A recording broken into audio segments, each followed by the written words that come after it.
అందరికీ నమస్కారం అండి. నా పేరు కృష్ణదీప్తి. మీకందరికీ మా ఛానల్కి స్వాగతం. కల్పనాదేవి కలం పేరుతో గాయత్రీదేవి గారు రచించినటువంటి జ్ఞానోదయ నవల 28వ భాగానికి చదువుతూ ఉన్నాను. చాలామంది వింటున్నారండి. Many thanks. అలాగే లైక్ చేయండి, సబ్స్క్రైబ్ చేసి వినండి. విన్నవాళ్ళు తప్పకుండా కామెంట్ చేయండి. ఇదంతా ముందే చెప్పాను కదా, ఒక ఇంకుతోటి అక్షరాలన్నీ చెరిగిపోయి ఎప్పటిదో పాత దస్తూరి కలిపిగొట్టు రాత చదువుతున్నప్పుడు కూడా చాలా ఇబ్బందిగా ఉంటుంది. దాన్ని సవరించుకుని నేను మీ దగ్గర చదువుతున్నాను. 1కి 10 సార్లు చదువుతూ. దయించి నా ప్రయత్నాన్ని కొంచెం అర్థం చేసుకుని మీరు లైక్ చేసి, షేర్ చేసి, సబ్స్క్రైబ్ చేస్తే నాకు కొంచెం హ్యాపీగా ఉంటుంది. అందరికీ తెలిసిన విషయాలే కదా ఇవన్నీ. సరేనండి, కథలోనికి వెళ్ళిపోదాం. ఆ వేడుకలో అతిథులకి విందు భోజనం ఏర్పాటు చేయటంలో బిజీ అయిపోయారు మూర్తి, భానుమతి, సుచిత్ర, ధనుంజయులు. రాఘవేంద్ర భూపతి గారి ఫ్యామిలీ డాక్టర్ భార్గవమూర్తితో కలిసి ఆ రిసెప్షన్కి వచ్చినటువంటి సుదర్శనం కృష్ణ చైతన్యతో విష్ చేసి రాధికను పలకరించి ఆ హడావుడికి మీకు సంబంధం ఏమిటని ప్రశ్నించాడు అర్థం కానట్టుగా చూస్తూ. రాజేంద్ర ప్రసాద్ పక్కన పసిడి సీతలా కూర్చున్న స్వర్ణను వేలు పెట్టి చూపిస్తూ, ఆ పెళ్లి కూతురు నా చెల్లెలు స్వర్ణ, అతను బావగారు రాజేంద్ర ప్రసాద్ అని గర్వంగా పరిచయం చేశాడు కృష్ణ చైతన్య. అతను ఎప్పటికైనా రాధికను వదిలేస్తాడని, అతనికి ఇదివరకే పెళ్లి జరిగి భార్యా పిల్లలు ఉన్నారని విన్నటువంటి సుదర్శనం రాధిక కృష్ణ చైతన్య పక్కనే నిలబడి రాజా ఆనంద భూపతి చిన్న కోడలిగా పరిచయం అవుతూ ఉంటే భుజాలు ఎగరేసుకుంటూ వెళ్ళి రాఘవేంద్ర భూపతి గారికి కనిపించి తర్వాత భోజనం చేసి వస్తూ జంటగా నిలబడి వెళ్లే జంటలకు రిటర్న్ గిఫ్ట్స్ ప్యాకెట్స్ ఇచ్చి పంపిస్తూ ఉన్న సుచిత్ర, ధనుంజయులను చూసి నొసలు ముడివేసి ధనుంజయని చూపించి ఎవరితను అన్నాడు కటువుగా చూస్తూ. ఏమాత్రమూ ఆలోచించకుండా ధైర్యాన్ని చేసేసి నా భర్త అంది ఖచ్చితమైన స్వరంతో నిర్భయంగా సుచిత్ర. ధనుంజయ్ కళ్ళు అపూర్వ కాంతితోటి ప్రకాశించాయి. భార్య సమాధానం విని గర్వంతో ఉప్పొంగింది అతని ఛాతి. సుచిత్ర భుజాన్ని మృదువుగా నొక్కి తన హర్షాన్ని తెలియజేశాడు. చామనఛాయ రంగులో గుండని కాంతివంతమైన కనులతో అందం ఆకర్షణలను మించినటువంటి సిరిగల ముఖ పద్మంతో నిలువెత్తున టీవీగా హుందాగా ఉన్న పర్సనాలిటీతో దిగివచ్చిన పెద్ద ఆఫీసర్ గెటప్లో ఉన్నాడు ధనుంజయ్. భర్త, మళ్ళీ పెళ్లి చేసుకున్నావా? తీక్షణంగా చూస్తూ అడిగాడు ఈసారి. చిన్నప్పుడే చేసుకున్నాను. ఇతనే ఆ రాధ తండ్రి అంది కామ్గా చూస్తూ. పక్కలో ఆటం బాంబేదో పగిలినట్టుగా ఎగిరిపడ్డాడు సుదర్శనం. కృష్ణ, ఒకసారి ఇలా వచ్చి మిస్టర్ సుదర్శనానికి వచ్చినటువంటి సందేహాన్ని తీర్చి వెళతావా? హుందాగానే అల్లుని పిలిచాడు ధనుంజయ్. దూరం నుంచి ఇదంతా గమనిస్తూనే ఉన్న రాధాకృష్ణలు తమ ప్లేస్లో ప్రమీల ప్రతాపులను నియమించి వచ్చి సుదర్శనాన్ని కలుసుకుని కృష్ణ అతన్ని దూరంగా తీసుకుని వెళ్ళి క్లుప్తంగా గతమంతా వివరించి పంపించేశాడు సుచిత్రకు శ్రమను తప్పిస్తూ. సుచిత్ర, ధనుంజయ్, రాధ కూడా అదంతా చూస్తూ నిశ్చింతగా నిట్టూర్చారు.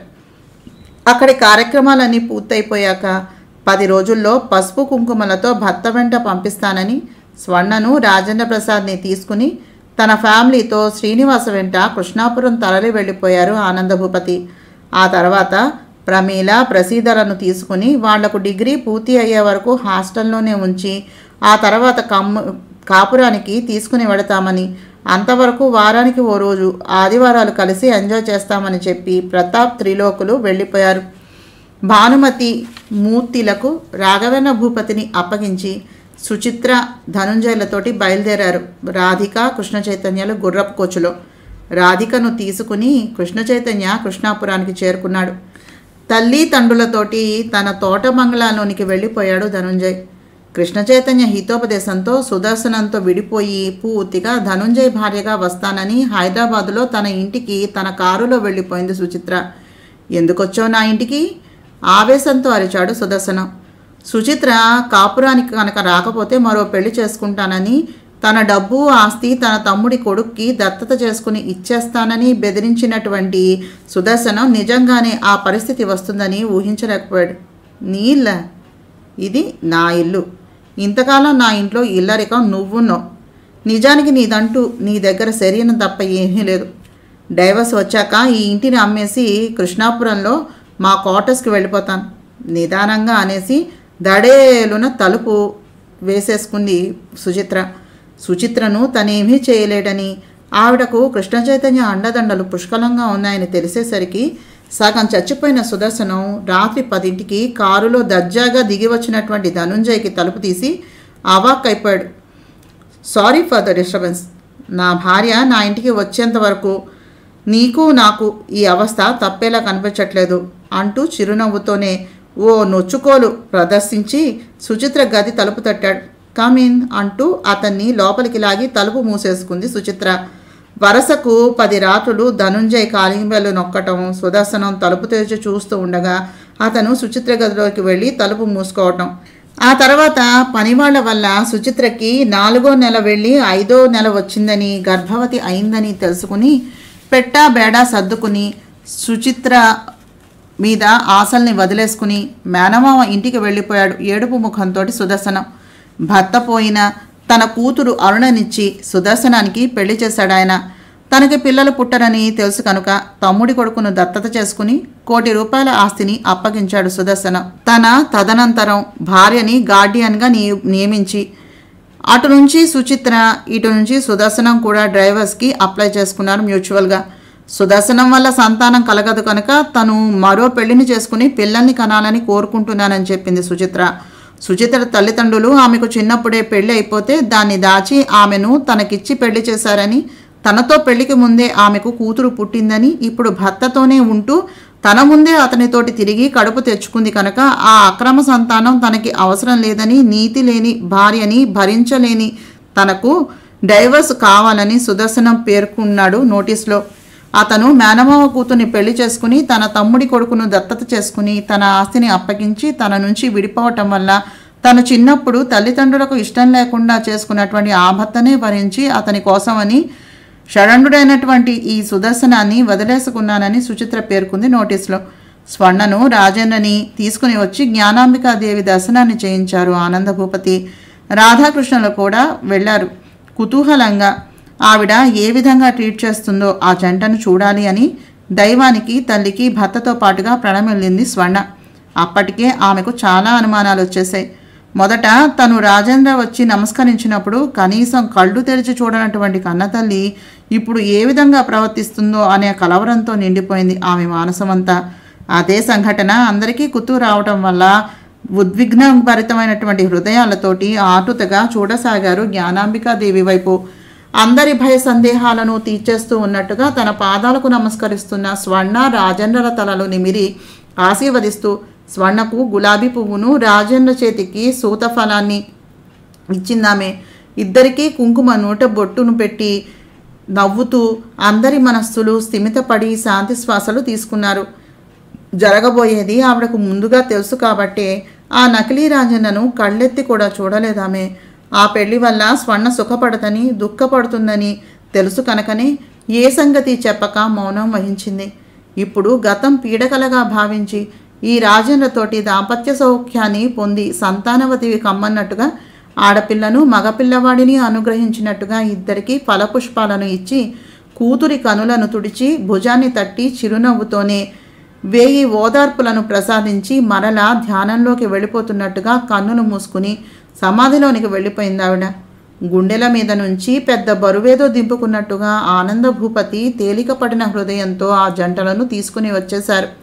కృష్ణ చైతన్య 10 రోజులు తన పనులన్నీ పక్కన పెట్టుకుని స్వర్ణ రాజేంద్రలతోటి స్నేహంగా ఆత్మీయంగా గడిపాడు. సుందరమైనటువంటి ప్రదేశాలకు పద్మాంబిక, విజ్జీలతో పాటు ఆ జంటను కూడా తిప్పి చూపించి మరిచిలిపోలేనటువంటి మైత్రీ బంధాన్ని రాజేంద్రతోటి పతిష్టాన్ని చేసుకున్నాడు.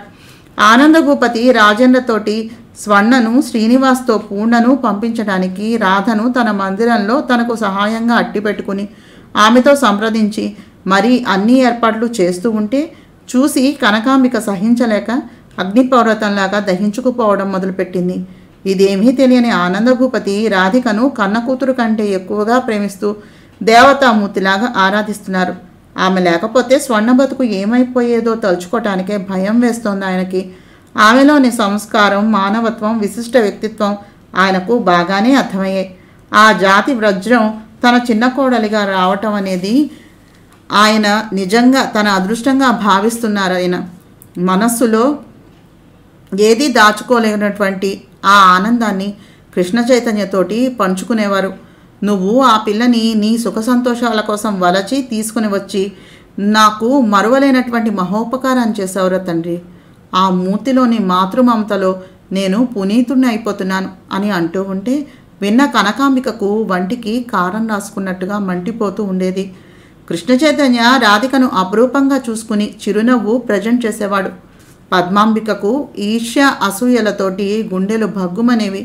నునుసిగ్గు దోబూచులాడే కందిన వదనంతో పని కల్పించుకుని అక్కడి నుంచి జారుకునేది రాధిక.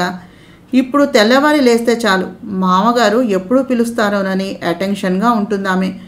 ధనుంజయ్ తోట బంగ్లాలో వద్దంటే 2 నెలలు ఒకే చోట ఉండి తాత మనవలను ప్రాణాపాయ పరిస్థితి నుంచి రక్షించి స్వస్థలానికి పంపించడానికి ఒకే మాటగా తాపత్రయపడిన ఆ మామా కోడళ్ళు మానసికంగా దగ్గర కావటంలో ఆశ్చర్యం ఏముంటుంది? చూసే కళ్ళల్లో తేడాలు పవిత్రమైనటువంటి ఆ ఇద్దరి మస్తిష్కాలకు అర్థం కాలేదు. ఆమెలో కన్నతల్లి ఆత్మీయతను ఆనందభూపతి చవిచూస్తే ఆయనలో పితృమమతను రాధిక పొందింది. అదేవిధంగా రాధికలోని అపురూపమైన కరుణా వాత్సల్యాలను రాఘవేంద్ర భూపతి మనసారా గ్రోలి ఆ పసిపిల్లలోని అసాధారణమైనటువంటి ప్రజ్ఞాపాఠవాలకు శిరస్సును ఉంచి అంజలిని ఘటించారు.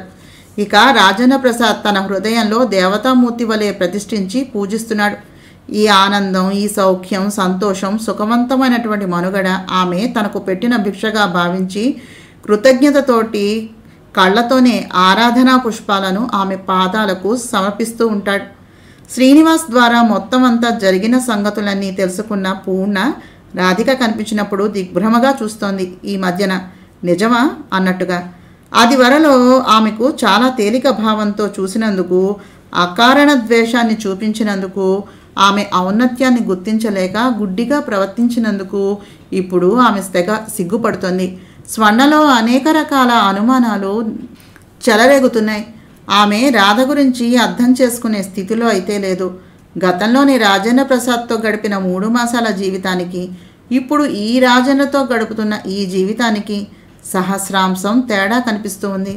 రాధిక ఎక్కడ కనిపిస్తుందా అని ఆమె మందిరం వైపు బైనాక్యులర్స్ తోటి చూడటం, ఆమె కనిపించగానే తినేసేలా ఆకలిగా అంగాంగ సౌందర్యాన్ని కళ్ళతోనే తడిమి తడిమి గ్రోలుతూ రాత్రిలు నిద్రలో చండాలంగా కలవరిస్తూ కేవలం ఆడదాని అవసరం మాత్రమే తనతో పక్క మీద పొల్లి తీర్చుకుంటూ తన సుఖ సంతోషాలతో కానీ, శారీరకమైనటువంటి శృంగార భావాలతో కానీ, అనుభూతులతో కానీ, తన మానసికమైనటువంటి ఆశ ఆలోచనలతో కానీ సంబంధం లేనంత బిజీగా లైఫ్ అనేది కేవలం తన ఒక్కడి సుఖ సంతోషాలకు మాత్రమే అన్నంత ఆలుగా జురుకుని ఆ నైజం, ఆ కకృత్తి, ఆ కృత్రిమమైనటువంటి నవ్వు, కపట ప్రేమ, తన కింద ఘోరంగా నలిగిపోయే అబలకు కూడా మనసు, మమత, కోరిక, సుఖము, దుఃఖము, కన్నీళ్లు, సంతోషం కలిగే ప్రాణం ఉన్నటువంటి మనిషే కానీ కేవలం మంచానికి పరిమితమయ్యే ఒకానొక భోగ్య వస్తువు కాదు అనే స్పృహ కూడా లేనట్టుగా ఉండే ఆ మనిషికి తన కళ్ళల్లో తడిని చూస్తే ఏమైపోతుందో అని విలవిల్లాడిపోతూ తన బుంగమూతి పెడితే అలకవద్దని పసిపాపలా బుజ్జగించే మంచి మనసు, తన స్పర్శతో మధురాతి మధురమైనటువంటి హాయిని, సుఖానుభూతులను కలిగించి శారీరకంగా రెచ్చగొట్టి తను మనఃప్రాణాలకు ఆహ్లాదాన్ని కలిగిస్తూ క్రీడించి ఆనంద పారవస్యంతో మునకలు వేయిస్తూ మనసుతో మనసుని, శరీరంతో శరీరాన్ని, స్పర్శతో సర్వస్వాన్ని జయించి దోచుకునే సుగుణాభిరాముడిగా మారిపోయినటువంటి ఈ రాజేంద్ర ప్రసాద్కి ఇంత తేడా ఎలా వస్తుంది? ఇద్దరూ ఒకరేనని అన్న, రాధ, తండ్రి కూడా చెప్పారు. కానీ తన మనస్సు ఏమాత్రమూ అంగీకరించడం లేదు. ఇద్దరూ ఒకరే అయితే ఎప్పుడూ ఒకలాగే ఉంటుంది. కానీ తేడా ఎలా వస్తుంది? అది ఇంత తేడా ఎలా కనిపిస్తోంది అనే ప్రశ్నలకు ఆ రోజు జవాబు దొరికినట్టుగా అయింది. రాజేంద్ర ప్రసాద్ కనిపించక నిద్రలేచి బాల్కనీలోకి వచ్చి చూస్తున్న స్వర్ణ కళ్ళు ఆనంద భూపతి మందిరం దగ్గర ఆగిపోయాయి. అక్కడ రాధ, కృష్ణ, పూర్ణ, శ్రీనివాస్, ఆనంద భూపతి, రాజేంద్రలు కూర్చునున్నారు. టైము 5 కావస్తోంది. వాళ్ళు ఏం మాట్లాడుకుంటున్నారో తెలియదు కానీ తను లేకుండా అంతా వాళ్లే మాట్లాడుకుంటున్నారు. తను వినకూడదా ఏమిటి? ఆ అనుమానం రాగానే కిందకు దిగి ఆనందభూపతి మందిరం ముందు ఉన్నటువంటి లాన్లోనికి వెళ్ళి చెట్ల వెనకాల చాటు చేసుకుని వాళ్ళ మాటలు వినిపించేంత చేరువగా వెళ్ళి నిలబడింది. స్వర్ణ రాజేంద్ర ప్రసాద్ కంఠం వినిపిస్తూ ఉండగా, విద్యాభ్యాసం అంతా అమెరికాలో ముగించి ఇండియాకు వచ్చాను తాతగారి దగ్గరికి. నాకు దారిలో అంటే విమానం దిగుతూ ఉండగానే ఈ రాహుల్ కలిశాడు. మీరు రాఘవేంద్ర భూపతి మనవడు కదూ అంటూ. అవును, మీరెవరు అన్నాను ఆశ్చర్యంగా చూస్తూ. నేను కూడా మీలాగే ఇండియా వస్తున్నాను, నా మిత్రుల్ని కలవాలని. రండి పరిచయం చేస్తాను అంటూ బయటకు వచ్చాక జాన్, డేవిడ్, రాబర్ట్ అని ఇంకో ముగ్గురిని పరిచయం చేశాడు. మీకు అభ్యంతరం లేకపోతే మీతో మీ తాతగారిని చూడటానికి వస్తాం అన్నాడు. ఆ మాటల్లోని కుటిలత్వం తెలియక ఇంటికి తీసుకుని వచ్చి తాతగారిని నేనే పరిచయం చేశాను. ఆయనకు వాళ్ళ పట్ల నా సద్భావం కలగలేదు. పైకి ప్రసన్నంగా మాట్లాడి పంపించబోయారు. ఇక్కడ మాకంతా కొత్త, ఈ ఒక్క రాత్రి ఆశ్రయం ఇవ్వమని ప్రార్థించాడు. అదేమిటో తెలియక నేను కూడా సరే అనేశాను. భోజనాలు అయ్యాక అలసటగా నిద్ర కొరిగిన నన్ను ముఖ్య విషయం మాట్లాడాలి అంటూ నా ఇంట్లో నాకే తెలియని అండర్ గ్రౌండ్లోనికి తీసుకుని వెళ్ళి ఆ జైలు గదిలోనికి నెట్టి తాళాన్ని వేసేశాడు వికృతంగా నవ్వుతూ. తను దేవీ విగ్రహం కోసమే మా ఇంటికి వచ్చినట్టుగా అప్పుడు చెప్పాడు. ఆ తర్వాత తాతగారిని నన్ను హింసించడం ప్రారంభించాడు. అతి తేలికగా మోసపోయాను నేను. ఆ నలుగురిలో రాబర్ట్ అనేవాడు నన్ను తదేకంగా చూస్తూ నా ముఖం కొలతలు తీస్తూ, ఎందుకో ముందు నాకు అర్థం కాలేదు. రాహుల్ నన్ను తదేకంగా చూస్తూ నా అందాన్ని ప్రశంసించేవాడు. ఆ ప్రశంసల అర్థం తర్వాత రాహుల్ని నా గెటప్లో చూశాక తెలిసింది. రాహుల్ ఫ్రెండ్స్ మాట్లాడుకుంటూ ఉండగా మా నౌకర్ విన్నాడు. వెంటనే దేవీ విగ్రహం కోసమని అర్థమయ్యి తాతగారు దేవీ విగ్రహాన్ని ఒక మండపంలో పెట్టి అండర్ గ్రౌండ్లో భద్రపరిచి వస్తూ రాహుల్కి దొరికిపోయారు. ఆ విధంగా ఆ అండర్ గ్రౌండ్ సంగతి రాహుల్కి తెలిసిపోయింది. ఆయన్ని నిర్బంధించి నన్ను చంపేస్తానని బెదిరించి దేవీ విగ్రహం సంగతి తెలుసుకోకపోయినా అధికారం హస్తగతాన్ని చేసుకున్నాడు. 3 సంవత్సరాలుగా ఆ జైలుకి నేను అంకితమైతే మంచానికి తాతగారు అంకితమైపోయారు. అకస్మాత్తుగా ఈ రాధ ప్రవేశించి మాకు విముక్తిని ప్రసాదించింది అంటున్నాడు. 3 ఏళ్లుగా మీరు అండర్ గ్రౌండ్లో నిర్బంధంలో ఉంటే నన్నెలా పెళ్లి చేసుకున్నారు? హఠాత్తుగా వాళ్ళను సమీపిస్తూ ప్రశ్నించింది స్వర్ణ. సువర్ణ ప్రశ్న అందరినీ నిరత్తరులను చేసింది. అసలు ఆమె వస్తుందని ఊహించని అందరికీ ఏం సమాధానం చెప్పాలో తోచక మండించిన బొమ్మల్లా ఉండిపోయారు. ఇంతలో వాళ్లకు ఆ దుస్థితి కాలమే తప్పించినట్టుగా పద్మాంబిక ఒక్క పరుగులో వచ్చి, కృష్ణ, ఆ రాహుల్ గాడి గురించి టీవీలో చూపిస్తున్నారు అంది కంగారుగా. అక్కడున్న వాళ్ళందరిలోనూ చలనం వచ్చింది. చప్పున లోపలికి పరిగెత్తుకుంటూ వెళ్ళి టీవీ ఆన్ చేశాడు కృష్ణ చైతన్య. స్క్రీన్ మీద రాహుల్ రాజేంద్ర వేషంలో ప్రత్యక్షమయ్యాడు. అందరితో పాటు తను లోపలికి వచ్చి ఉత్కంఠగా చూడసాగింది స్వర్ణ. రాజేంద్ర ప్రసాద్ వేషంలో ప్రపంచాన్ని మోసం చేస్తూ ఏ విధంగా అమ్మాయిలను ఆకర్షించి కిడ్నాప్ చేసి బాంబే బ్రోతల్ హౌస్లకు అమ్మేశాడో, రాఘవేంద్ర భూపతి ఇంట్లో తిష్ట వేసి ఆయన పేరు ప్రతిష్టలను మట్టిపాలు చేసి అసలైన రాజేంద్ర ప్రసాద్ని అండర్ గ్రౌండ్లో బంధించి హింసిస్తూ దేవీ విగ్రహం కోసం తాతగారిని పీడిస్తూ స్లో పాయిజన్ ఇచ్చి ఆయన్ని మంచం ఎక్కించి యథేచ్ఛగా తన స్మగ్లింగ్ బిజినెస్లకి కేంద్రంగా దేవీపురం దివాణాన్ని వాడుకున్నాడో స్పష్టంగా చూపించారు. ఐజీ గారి దయ వల్ల ఆనందభూపతి గారి అమ్మాయి భవితవ్యం మాత్రం గోప్యంగా మిగిలిపోయింది. ఆ రాహుల్ గాడి ఒరిజినల్ ముఖాన్ని చూసి మళ్ళీ కెవ్వుమని స్పృహ తప్పిపోయింది స్వర్ణ. ఆమెను చూసి అంతా పరిగెత్తుకుంటూ వెళ్ళి శైత్యోపచారాలను చేశారు. వారం రోజులకు మళ్ళీ మామూలు మనిషి అయింది స్వర్ణ. ఆమెను కంటికి రెప్పలా కనిపెట్టి ఉండి తన అనురాగంతో, ప్రేమతో, ఆపేక్షతో మానసికంగా సేద తీర్చి నీకు నేనున్నాను అని ధైర్యం చెప్పి కేవలం రాహుల్ని నీ జీవితంలో శాపవశాత్తు ప్రవేశించినటువంటి దుష్టగ్రహం అనుకుని ఆ పీడకలను గతంలో సమాధిని చేసేసి నాతో వాస్తవంలోకి వచ్చి మనం మన ఇంటికి వెళ్ళి ఏ విధంగా మన కీర్తి ప్రతిష్టలు నిలుపుకోవాలో ప్లాన్ చెయ్యి. నీకు నేను, నాకు నువ్వు, మనకి మన పిల్లలు, దట్స్ ఆల్. ఈ రాహుల్ లాంటి వాళ్ళు గడ్డి పరకలతో సమానం అంటూ ఆమెను ఓదార్చి తన స్పర్శతో సుఖానుభూతులను కలిగించి మళ్ళీ తన భార్యను చేసుకున్నాడు రాజేంద్ర ప్రసాద్. ఉగాది పండుగ జరుపుకుని శ్రీరామనవమిని పురస్కరించుకుని తాతగారు రమ్మని కాల్ చేయటంతో భార్యతో పాటుగా బయలుదేరాడు రాజేంద్ర ప్రసాద్ దేవీపురానికి. శ్రీరామనవమి వెళ్ళిపోయిన మన్నాడు పూర్ణిమ శ్రీనివాసులను బెంగళూరు దగ్గర గౌరీపురానికి పంపించడానికి ముహూర్తాన్ని నిశ్చయించారు. అక్కడ ఆ గౌరీపురం ఎస్టేట్ను పూర్ణిమ పేరన కొనేసి దాన్ని అక్కడ ఫ్యాక్టరీని చూసుకోమని శ్రీనివాస్ని నియమించాడు కృష్ణ చైతన్య. ఆ పని మీద అతను తరచుగా బెంగళూరు వెళ్ళేవాడు. శ్రీనివాస్లో మార్పు వచ్చింది. బిజినెస్ పట్ల ఆసక్తి పెరిగింది. తన టాలెంట్ని నిరూపించుకోవాలి అనే దీక్ష, కోరిక అతన్ని దృఢ సంకల్ప పరునిగా చేసి లక్ష్యం వైపు నడిపించాయి. అక్కడ 5 అంతస్తుల బిల్డింగ్ని నిర్మించి అక్కగారికి 25,000 కోట్ల ఆస్తిని పసుపు కుంకాలుగా ఇచ్చేశాడు కృష్ణ చైతన్య. ఆనంద భూపతి కొడుకు నిర్ణయం విని హర్షాన్ని వ్యక్తం చేశారు. అలాగే దేవీపురం దగ్గర ఫ్యాక్టరీని నిర్మించి 25,000 కోట్ల ఆస్తిని స్వర్ణాంబిక పేరున కొనేసి రాజేంద్ర ప్రసాద్కి అప్పగించాడు. విజయవాడ, విశాఖపట్నం, గుంటూరు పరిశ్రమలకు జనరల్ మేనేజర్గా త్రిలోకు, ప్రతాప్, గోకుల్ని నియమించాడు.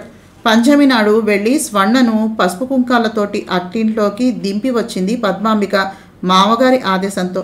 శ్రీరామనవమి నాడు సీతారామ కళ్యాణాన్ని జరిపించి కృష్ణాపురం ఎస్టేట్లో పూర్వ వైభవాన్ని నెలకొల్పి పెద్ద ఎత్తున ఉత్సవాలను జరిపించాడు కృష్ణ చైతన్య. ఆనంద భూపతితో పాటు తను కూడా అక్కడే ఉండిపోయింది రాధిక. కనకాంబిక ఆ సాయంత్రం వస్తూనే 2 వెండి గ్లాసులతోటి పాయసం తెచ్చి ఆనంద భూపతికి, రాధకు ఇచ్చింది. రామచంద్రమూర్తి ప్రసాదం అంటూ ఆ ఇద్దరు కళ్లకు అద్దుకుని వెంటనే తాగేశారు. పాయసం తింటున్న రాధనే నేత్రపర్వంగా ఆనందంగా తిలకిస్తున్న కనకాంబిక జ్ఞానాంబికాదేవి మందిరం వైపు చూసి పెద్ద పెట్టున కేకపెట్టి, అమ్మ బాబోయ్ సింహం అంటూ మొదలు నరికినటువంటి మానులాగా దడేలున వెనక్కి విరుచుకు పడిపోయింది. లాన్లోనే కూర్చుని పాయసం సేవిస్తున్న ఆనంద భూపతి, ఆయనకు కాస్త యువతలగా కూర్చుని ఉన్న రాధిక కూడా ఏం జరిగిందో అర్థం కాక ఆ కేకలకు చేతుల్లో ఉన్నటువంటి గ్లాసులు జారవిడిచి ఆవిడ దగ్గరకు పరిగెత్తుకుంటూ వెళ్ళారు. ఏమైంది అంటూ 4 అడుగులు వేసిన రాధికకి కంఠం మండుతూ కళ్ళు చీకట్లు కమ్మినట్టుగా 5వ అడుగుకి ముందుకు తూలి పడిపోయింది. అప్పుడే గుర్రపు కోచు దిగి వస్తున్న పద్మాంబిక, కృష్ణ చైతన్యలు ఆదుర్దాగా పరిగెత్తుకుంటూ వచ్చారు. రాధా, రాధా, ఏమైంది రాధా నీకు? నిన్నే అంటూ రాధికని ఒళ్ళోకి లాక్కుని భుజాలు పట్టి కుదుపుతూ పిలుస్తూ ఉన్నాడు కృష్ణ చైతన్య. పద్మాంబిక కనకాంబిక చెయ్యి పట్టుకుని లాగుతూ ఆవిడ నేల మీద పడి కొట్టుకుంటూ, సింహం, సింహం, బాబోయ్ సింహం చంపేస్తోంది అంటూ ఆ ప్రాంతం అంతా దద్దరిల్లిపోయేలా అరవసాగింది. కనకాంబిక అరుపుల వల్ల మామా కోడళ్ళు గ్లాసులో సగం మాత్రమే పాయసాన్ని తాగారు. పూర్ణాంబిక పరిగెత్తుకుంటూ వస్తూ, నాన్నగారు కొంప మునిగింది. చిన్నమ్మ రాధ పాయసంలో ఈ సీసాలో మందుని కలిపేసింది అంటూ పాయిజన్ సీసాని చూపించింది తండ్రికి. మై గాడ్, రాధా నా రాణి, నీ చేత విషాన్ని తాగించారా? అమ్మా నాకు నువ్వే దిక్కు అంటూ గబాలన రాధికను భుజం మీద వేసుకుని పరుగులాంటి నడకతోటి తల్లి మందిరం వైపు పరిగెత్తాడు కృష్ణ చైతన్య. ఆ సంగతి వినగానే మతిభ్రష్టులైపోయినట్టుగా తన కొడుకును అనుసరించారు ఆనంద భూపతి. తండ్రి వెనకే పూర్ణాంబిక కూడా పరిగెత్తుకుంటూ వెళ్ళింది. పద్మాంబిక ఒక్కతే అత్తగారి దగ్గర ఉండిపోయింది. శ్రీనివాస్ డాక్టర్కి ఫోన్ చేసి పిలిచాడు. ఆ ఉదయమే కనకాంబిక తన ప్లాన్ గురించి చెప్పింది క్లుప్తంగా పద్మకి. పద్మ భయంతో వద్దు వద్దంటూ మొత్తుకుంది. సరేలే, భయపడకు, ఏమీ చేయను అని ఆవిడ చెప్పాక వెళ్ళి భర్తతో పీటల మీద కూర్చుంది. రాధ మీద ఎంత ద్వేషము, కోపము, పగ ఉన్నా ప్రాణాలు తీయాలని పద్మ అనుకోలేదు. కానీ కనకాంబిక అన్నంత పని చేసేసింది. నల్లగా మారిన దేహంతో కలువతూడులాగా వేలాడిపోతూ నోటి వెంట నురగలు వస్తూ ఉండగా స్పృహలేని స్థితిలో అచేతనంగా మారిపోయిన రాధను తీసుకుని వెళ్ళి తల్లి ముందు శ్రీకృష్ణ మందిరంలో పడుకోబెట్టి, అమ్మా నా రాధని బతికించి నాలో జీవం పోస్తావు, లేక రాధతో పాటు నన్ను కూడా కోల్పోయి పుత్రశోకాన్ని పొందుతావు, నువ్వే నిర్ణయాన్ని తీసుకో. రాధ లేని బతుకు నాకు అనవసరం అంటూ తల్లిని చుట్టుకుపోయి బావురుమన్నాడు పసిపిల్లవాడిలా కృష్ణ చైతన్య. గుమ్మం దగ్గరే ఆగిపోయి ఆతృతాందోళనలతోటి చూస్తూ ఉండిపోయారు ఆనంద భూపతి. ఆయన పక్కన పూర్ణిమ కూడా ఆగిపోయి భయంగా చూస్తూ ఉంది వాళ్ళని. డాక్టర్ వచ్చి కనకాంబికను చూసి భయం ఏమీ లేదని 2 ఇంజెక్షన్లు చేసి ఆవిడ కొట్టుకోకుండా మత్తులోనికి వెళ్ళిపోయేలా చేసి షాక్ వల్ల అలా అయిందని చెప్పి శ్రీనివాస్ వెంట శ్రీకృష్ణ మందిరానికి వచ్చి అక్కడ రాధను చూసి పెదవి విరిచాడు. ఇప్పటికే చాలా ఆలస్యమైంది, ఈ పిల్ల ఇంకా బతకదు, అసలు ఇంతసేపు బతకడమే ఆశ్చర్యం అన్నాడు. ఆ మాట వినగానే అక్కడ పళ్ళు కోసుకునే చాకు తీసుకుని గుండెల్లో పొడుచుకోబోయాడు కృష్ణ చైతన్య. అంతవరకు మౌనంలా శిలలాగా ఉండిపోయినటువంటి జ్ఞానాంబికాదేవిలో చైతన్యం వచ్చింది. కృష్ణ చైతన్య చేతిని టక్కున పట్టుకుని ఆపి ముక్కున వేలు ఉంచుకుని శ్రీకృష్ణ పరమాత్మ వైపు చూపించింది. చాకును వదిలి స్వామి వైపు పాకుతూ వెళ్ళి ఆయన పాదాలు పట్టుకుని ప్రార్థించాడు. కన్నీటితో పాదాభిషేకాన్ని చేస్తున్నట్టుగా కృష్ణ చైతన్య. స్వామివారి మురళి మీద నుంచి ఓ గులాబీ పుష్పం దూర్లి వెళ్ళి రాధ తల మీద పడింది. చిత్రాతి చిత్రంగా రాధ శరీరం తుళ్ళి పడింది. వెంటనే జ్ఞానాంబికాదేవి స్వామివారి కుంకుమను తీసి రాధికకు బొట్టు పెట్టి ఉద్ధరిణితోటి స్వామివారి పాదోదకాన్ని తీసి పెదవులు తెరిపించి నోటిలోకి పోసేసింది. గట్టిగా తుమ్మి చివాన లేచి కూర్చున్న రాధిక దగ్గుతో నోటి వెంట నల్లని రక్తం వస్తూ ఉండగా గబాన లేచి పరిగెత్తుకుంటూ వెళ్ళి వాష్ బేసిన్లో పెద్ద వాంతిని చేసుకుంది. ఆ దృశ్యాన్ని అందరూ దిగ్భ్రాంతిగా చూస్తూ ఉండిపోయారు. ముఖము కళ్ళు నోరు కడుక్కుని వచ్చి అత్తగారి పాదాలకు శిరస నమస్కరించింది రాధిక కృతజ్ఞతా భాష్పాలను స్రవించే నేత్రాలతోటి. రాధిక కళ్ళను తుడిచి తల నిమిరి అరటిపండు ఆమె చేతిలో పెట్టి రాధ చేతిని కృష్ణ చైతన్య చేతుల్లో పెట్టి ఆశీర్వాదపూర్వకంగా చూస్తూ మళ్ళీని కళ్ళు మూసుకుంది. సమాధిలోనికి వెళ్ళిపోతూ జ్ఞానాంబికాదేవి తల్లి పాదాలు రాధతో పాటుగా శ్రద్ధాభక్తులతో తాకి నమస్కరించి ఆ తర్వాత శ్రీకృష్ణ పరమాత్మకు అంజలిని ఘటించి వెళ్ళటానికి లేచాడు. నోరు కళ్ళు వెళ్ళబెట్టి ఆ దృశ్యాన్ని చూసినటువంటి డాక్టర్ గారు కూడా ఆ దైవానికి ఆ జ్ఞానాంబికకు సాష్టాంగ నమస్కారాన్ని చేసి లేస్తూ నా జీవితంలో నేను చూసినటువంటి అద్భుతం అంటే ఇదే, strange, really I can't believe it అన్నారు నమ్మలేనట్టుగా. రాధిక మళ్ళీ బతికినందుకు సంతోషించిన ఆనందభూపతికి కోయదొర జోస్యం గుర్తుకొచ్చింది. చిలక ఎంత యథార్థంగా చెప్పిందో తలుచుకున్న కొద్దీ ఆశ్చర్యంతో చెప్పలేనంత ఆనందం కలుగుతూ ఉండగా ఇంటికి వచ్చి అమ్మ సింహం, బాబోయ్ సింహం, నా మెడ కొరికి చంపేస్తోంది అంటూ అరుస్తూ నేల మీద పడి దొల్లుతున్న కనకాంబికను చూసి యావగింపుగా ముఖాన్ని తిప్పుకొని ఆవిడను ఆవిడ మందిరానికి మోసుకుపోయి పడుకోబెట్టమని ఆదేశించారు పరివారానికి. ఆయన ఆదేశంతో ఆవిడను మందిరానికి చేర్చారు. కృష్ణ చైతన్య ద్వారా విజయం అంతా విన్నటువంటి పద్మాంబిక దీర్ఘంగా నిట్టూర్చింది. రాధిక తన ఒంట్లో బాగానే ఉంది, పర్వాలేదు అని చెప్పడంతో పూర్ణిమ శ్రీనివాసులతోటి బెంగుళూరు బయలుదేరి వెళ్ళిపోయాడు. పద్మాంబికను తీసుకుని కృష్ణ చైతన్య కూతుళ్ళిద్దరినీ ఎవరి కాపురాలకు వారిని పంపించి తన బాధ్యతలు తీరిపోయినందుకు సంతోషిస్తూ వెళ్ళి జ్ఞానాంబిక శ్రీకృష్ణులకు కృతజ్ఞతలు చెప్పుకుని ఒక కంట ఆ మందిరంలోనే తనకి ముక్తి మార్గం చూపించమని పరమాత్మను ప్రార్థించి రావటం అలవాటు చేసుకున్నారు ఆనందభూపతి. దాదాపు 10 రోజులకు స్వస్థురాలైంది రాధిక పూర్వపు ఆరోగ్యాన్ని పుంజుకుని. కనకాంబిక మతి చలించిందని మంచం మీద నుంచి కింద పడి అరిచే గోలెత్తి చేతులు కాళ్ళు విరక్కొట్టుకుంటూ మందిరంలో ఎవరికి నిద్రలో ఉంచక చంపుకు తింటోందని పనివాళ్ళు కూడా ఎంత డబ్బిచ్చినా ఆవిడ సేవ మా వల్ల కాదంటూ దండాలు పెట్టేయడంతో ఆమెను పిచ్చాసుపత్రికి తరలించేశారు ఆనందభూపతి. ఆ విషయంలో కృష్ణ చైతన్య ఏమాత్రమూ జోక్యాన్ని చేసుకోలేదు. ఆవిడకు అదే శిక్షగా అభిప్రాయపడ్డాడతను. రాధికకి తప్పినటువంటి గండాన్ని గురించి విని సుచిత్ర ధనుంజయులు, స్వర్ణ రాజన్నలు, రాఘవేంద్ర భూపతులు శాంతి శ్వాసను తీసుకున్నారు. పద్మాంబిక ఫోన్ కాల్స్ ద్వారా జరిగింది తెలుసుకుని పద్మాంబికను రాధిక విషయంలో జాగ్రత్తగా ఉంటేనే నీ కాపురం నీకు నిలబడుతుంది, లేకపోతే పూర్తిగా భర్తకు దూరమైపోవలసి వస్తుందని గట్టిగా హెచ్చరించేవాడు భూపాల భూపతి. ఆయనకు తన హితోక్తులు పెడచెవిని పెట్టినందుకు ఫలితం అనుభవిస్తున్నటువంటి కనకాంబికే గుర్తుకొచ్చేది. రాధికకు దైవభక్తి విశ్వాసము నమ్మకము ఉన్నాయని, ఆ పిల్ల పతివ్రత శిరోమణి అని, ఆమెకు ఆ దైవం అండగా తోడుగా శ్రీరామరక్షగా ఉంటాడని, అలాంటి ధర్మాత్ముల జోలికి పోతే కాలమే కాలసర్పంలా మారి కాటు వేస్తుందని ఎంతో నచ్చజెప్పి మరి ఇంటికి వెళ్ళిన భూపాల భూపతి కనకాంబిక చేతులారా కొని తెచ్చుకున్నటువంటి విపత్తు గురించి విన్నాక అలాంటి పొరపాట్లు చేసి కనకాంబికలాగా కష్టాల పాలు కావద్దని కూతుర్ని హెచ్చరిస్తూనే ఉంటున్నాడు. పద్మాంబిక మూర్ఖత్వం తెలిసినటువంటి ఆయనకి ఏ క్షణంలో విచక్షణ మర్చిపోయి స్వార్థానికి లొంగిపోయి ఏ అఘాయిత్యం చేసి ప్రాణాల మీదకు తెచ్చుకుంటుందని భయాందోళనలతోనే కాలం గడుస్తోంది. హాయిగా దాసదాసి జనాలతో సేవలు చేయించుకుంటూ 7 వారాల నగలను ధరించి పట్టుచీరలతో హుందాగా దర్పంగా అందరి మీద అధికారాన్ని చెలాయిస్తూ బతికే కనకాంబిక నిరపరాధిని దండించబోయి భగవంతుడి ఆగ్రహానికి గురయ్యి పిచ్చిదై పిచ్చాసుపత్రిలో నా అనేవాళ్ళు లేక దిక్కులేని దానిలా అనాథల ఎంత దైన్యంగా బతుకుతోందో ఊహించుకుంటేనే భయంతో ముచ్చెమటలు పోస్తున్నాయి ఆయనకి. రెప్పపాటు ప్రమాదంలో తాను బయటపడ్డాడు. ఎవరి మనోభావాలతోనూ సంబంధం లేని కాలం పరిగెడుతూనే ఉంది. దేవీ విగ్రహాన్ని దాచలేక భయపడుతూ బతకటం కన్నా దానికి గుడిని నిర్మించి ప్రతిష్ఠించి ఆ జాగ్రత్తలేవో ఆ ఆదిపరాశక్తికే విడిచిపెట్టేయాలని నిర్ణయానికి వచ్చేశారు రాఘవేంద్ర భూపతి, రాజేంద్ర ప్రసాదులు.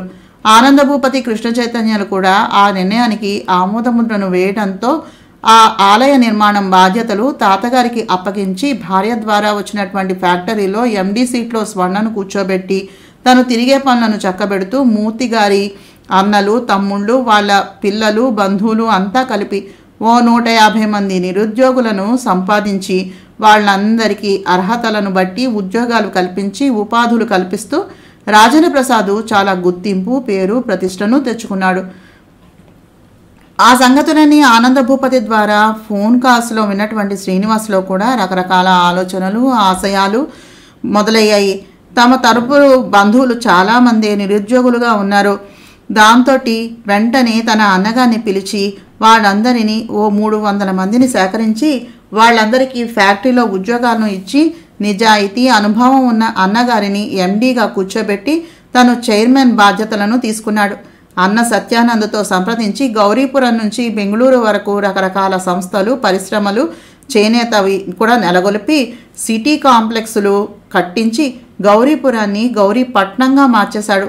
3 నెలల కాలంలో ఏ చందా ఇచ్చినా, ఏ విరాళం ఇచ్చినా ఆనందభూపతి పేరు మీదే ఇప్పించేవాడు భార్య చేత. దానివల్ల పూర్ణాంబికకు కూడా పరపతి, గౌరవం, గుర్తింపు వచ్చేశాయి. ఆ సంగతులన్నీ కూతురు ద్వారా విని ఆనందభూపతి చాలా సంతోషించారు. జ్ఞానోదయం నవలను చదువుతున్నానండి. నా ప్రయత్నం నచ్చినట్లయితే తప్పకుండా మా ఛానల్ సబ్స్క్రైబ్ చేసి, షేర్ చేసి, లైక్ చేసి, కామెంట్ చేయండి. నమస్తే.